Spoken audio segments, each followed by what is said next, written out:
Let's consider this problem here. We have a triangle and it's a right triangle. So this is 90 degrees. We don't know what this angle is, but this side is 5 and this side is 10. Hopefully you know that this side is not only 10, but it's also the hypotenuse, because the hypotenuse is opposite this 90-degree angle. In other words, directly across from that. So to try to figure out what this angle is, we're going to use right triangle trigonometry. So from the perspective of this angle, this is an opposite,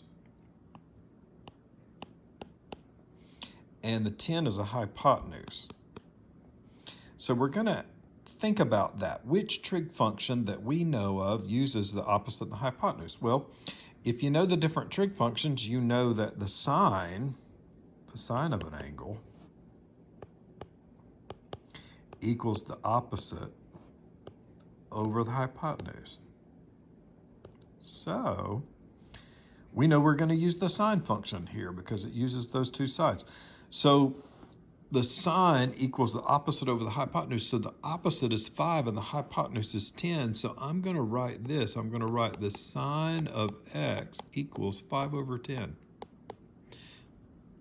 So the sine of this angle is the opposite over the hypotenuse. So it looks like this. And so then with our calculator, we're going to find the angle whose sine equals 5 over 10. So the way to enter that in is to hit second and sine, and it's going to look like that. So inverse sine, and then do 5 divided by 10. And then hit enter down here, equals.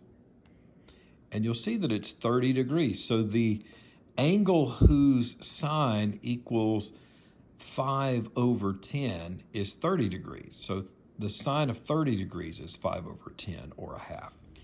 So since that's 30 degrees, we could say that that angle is 30 degrees. So the inverse sine of 5 over 10 equals 30 degrees on the calculator. So 30 degrees.